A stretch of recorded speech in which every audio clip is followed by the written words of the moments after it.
Alright, so this is for the question number 5. Before we actually go into question number 5, I have to talk about a few related stuff. This is all about precipitation. That means that some stuff is going to melt in water, some stuff don't. So how do we actually find out? So there is a rule that we need to follow. So that's what we are going to do. So before actually we do anything, let's just quickly run through this chapter 4 PowerPoint. So remember that the stuff that we are doing right now is precipitations, okay? Precipitation reactions. The solution is a mixture of solute and solvent. Solute is the Kool-Aid, the stuff that melts in the water, and solvent is the water. Did you get that? Solute is the one that going to be melt in the solution as a solvent, and then solvent is the one that's basically a liquid.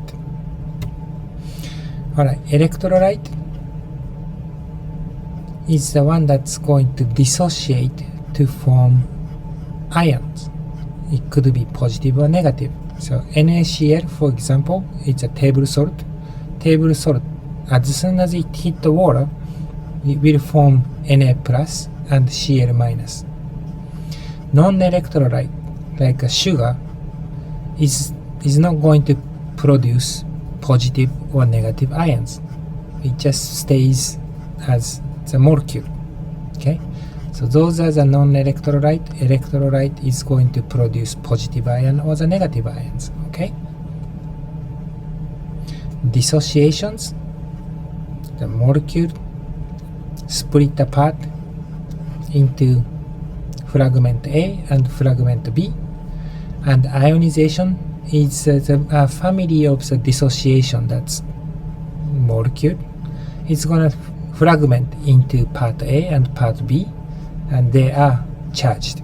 Okay, that's ionizations. So dissociation, you just fragment the molecule. Ionization, produce charge. Okay.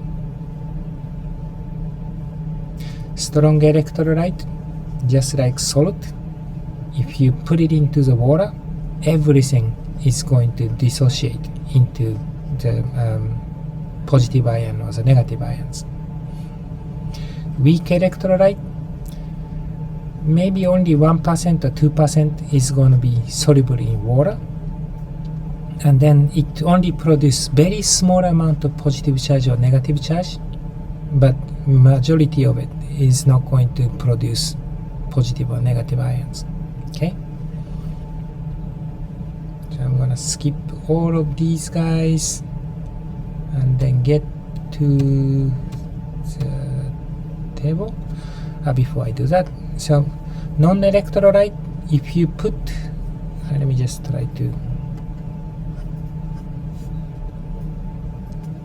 there is a 2 electrolyte, right?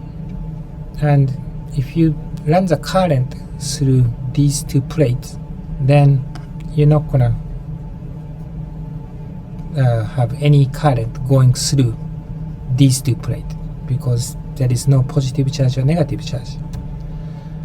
But for the weak electrolyte, because there is a small amount of current that can actually run from this plate to that plate, you can actually make the light bulb lit a little bit. But for the strong electrolyte, the large amount of current runs through these 2 plates, it can actually produce a bright light if you actually run the current through it. This is part of the reason that you don't want to swim in the ocean in the thunderstorm, because if the thunder actually hit the surface of the salty water, then yeah, you're gonna be in a big trouble. So that's just one info. So your job is to figure out what's going to be the strong electrolyte and what's going to be the weak electrolyte, right? So for NaOH, for example, that's going to be strong electrolyte. The methyl alcohol, non-electrolyte, and then that weak acid such as this H2CO3 is going to be weak electrolyte. We're going to come back to this one later on, but I just want to give you the heads up for the maybe a couple of weeks from now. Okay, so I am going to explain a little bit about this ionic equations and net ionic equations. So you start out with the molecular formula, which looks like this: AB followed by AQ, right? AB AQ plus CD AQ becoming AD AQ plus CD CB of solid. S is for the solid, right? Anytime you have AQ, right, then left become positive and right become negative. So CD followed by AQ is gonna be C becoming positive plus D becoming negative.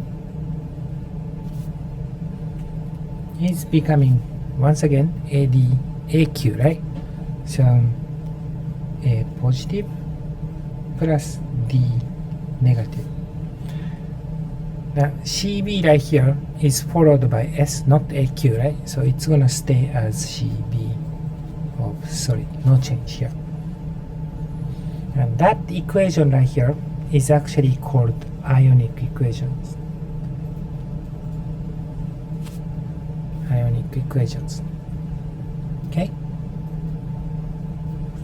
Pretty much what I have right here. I'm just eliminating this AQ because it's too much to write. Alright, the net ionic equations, you are going to cancel whatever the stuff that shows up on both sides, right? So for A plus shows up on the left and shows up on the right, right? I can cancel this guy. What about B? It doesn't show up on this side, so there's nothing I can do. C positive doesn't show up here, but D minus shows up both sides, right? So I can cancel this one. Now this equation clean up to become this, right? And that one right here is actually called net ionic equations.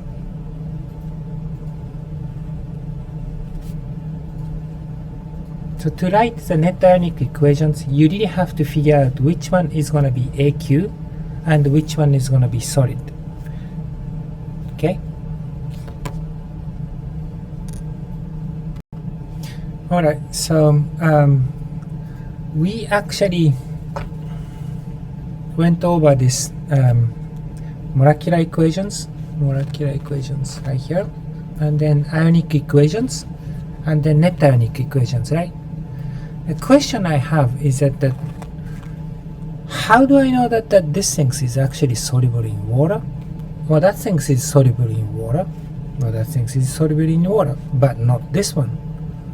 How can I figure it out? So the first thing that you should probably notice is that all these AB, for example, like A and B, right, is two things is get together, right, to make AB, right? And then the CD, C and D get together, right? And AD get together, and then CB get together. Notice that A and B is going to have two parts, right? So I am going to use this table right here, which is probably better showing up on the screen. So I'm going to switch switch to the screen now. All right.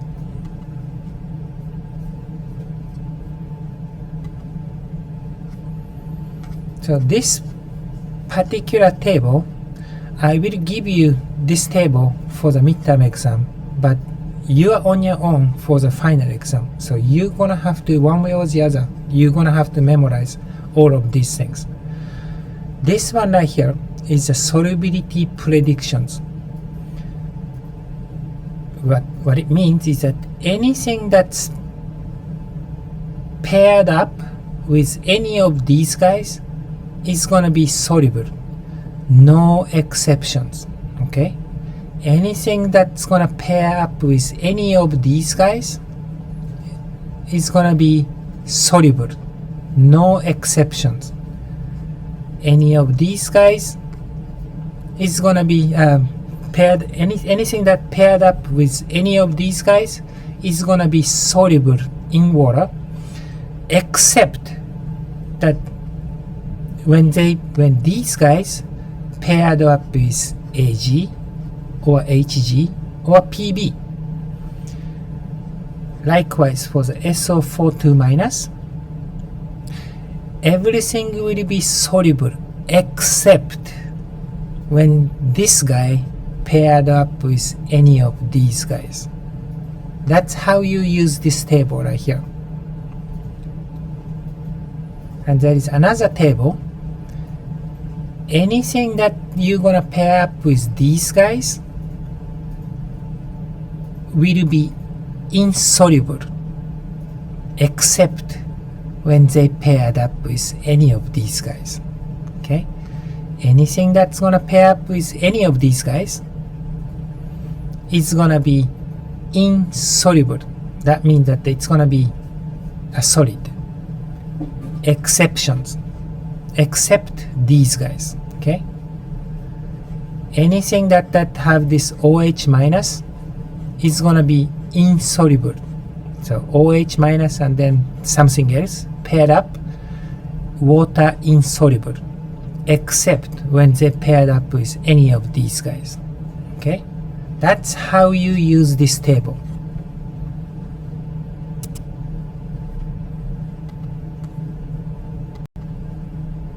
Alright, so let's try the practice problems.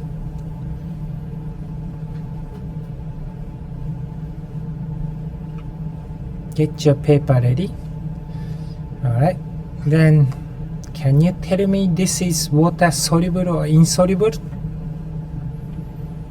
So this one right here, BA is paired up with NO3, right? Two of those. According to the solubility table, can you find NO3 minus in one of those tables? If you can, then which one is it? It's a water soluble, right? So this one right here, the NO3 is gonna be water soluble no matter what, right? No matter whatever the stuff that you pair it up with, right? So that one right there is water soluble. What about AgI?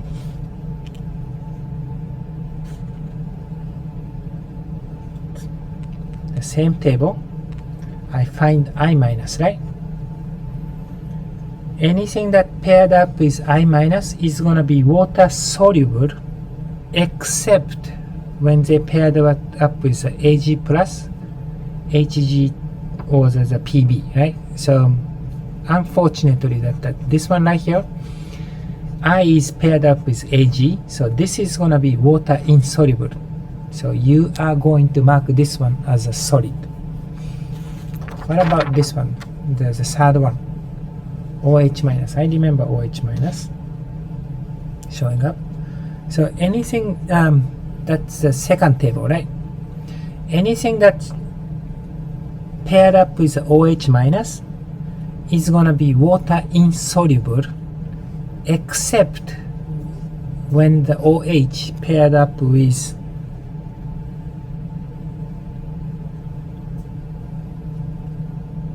lithium, sodium, K plus, Rb plus, CS plus, or the Ba2 plus, right? So Mg right here is not listed right here, right?